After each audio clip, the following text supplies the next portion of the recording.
സംസ്ഥാനത്ത് ഓണക്കാലത്ത് മദ്യവിൽപ്പന കുറഞ്ഞു എന്ന വാർത്ത വരുന്നു. ഉത്രാടം വരെയുള്ള 9 ദിവസം 701 കോടി രൂപയുടെ കച്ചവടമാണ് നടന്നത്. ഉത്രാട ദിവസം മാത്രം 124 കോടി രൂപയുടെ മദ്യമാണ് വിറ്റത് എന്നാണ് കണക്കുകൾ. ഹരികൃഷ്ണൻ നൽകുന്നതിന്റെ കൂടുതൽ വിവരങ്ങൾ. ഹരി, അപൂർവമായാണ് ഇത്തരം സംഭവങ്ങൾ ഉള്ളത്. സാധാരണ ഓണക്കാലത്ത് മദ്യവിൽപ്പന അധികമാവുകയാണ് പതിവ്. ഇതിപ്പോൾ മദ്യവിൽപ്പന കുറഞ്ഞു എന്ന വാർത്ത വരുന്നു. എന്താണ് അതിന്റെ കണക്കുകൾ?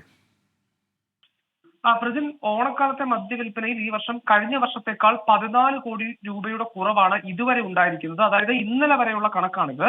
ഇത്തവണ നടന്നത് 701 കോടി രൂപയുടെ വിൽപ്പനയാണെന്നുള്ളതാണ് എക്സൈസിൽ നിന്ന് നമുക്ക് ലഭിക്കുന്ന വിവരം. ബാറുകളുടെ എണ്ണം കൂട്ടിയിട്ടും മദ്യവിൽപ്പന കുറഞ്ഞിട്ടുണ്ട് എന്നുള്ളതാണ് പ്രധാനപ്പെട്ട കാര്യം. എന്നാൽ ഉത്രാട ദിനത്തിൽ, അതായത് ഇന്നലെ മദ്യവിൽപ്പനയിൽ 4 കോടിയുടെ വർധന കഴിഞ്ഞ വർഷത്തിനേക്കാളിലും ഉണ്ടായിട്ടുണ്ടെന്നുള്ളത് ഒരു ശ്രദ്ധേയമായ കാര്യമാണ്. കഴിഞ്ഞ വർഷങ്ങളിൽ ഓരോ വർഷം കഴിയും തോറും മദ്യവിൽപ്പന റെക്കോർഡുകൾ തിരുത്തി മുന്നേറുന്നതാണ് നമ്മൾ കണ്ടത്. എന്നാൽ ഇത്തവണ മദ്യവിൽപ്പനയിൽ ഇതുവരെ 14 കോടിയുടെ കുറവുണ്ടായി ബെവ്കോ തന്നെ വ്യക്തമാക്കുന്നുണ്ട്.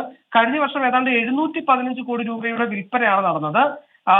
മദ്യവിൽപ്പനയിൽ കുറവുണ്ടായതുമായി ബന്ധപ്പെട്ട് ബെവ്കോ പരിശോധന ആരംഭിച്ചിട്ടുണ്ട്.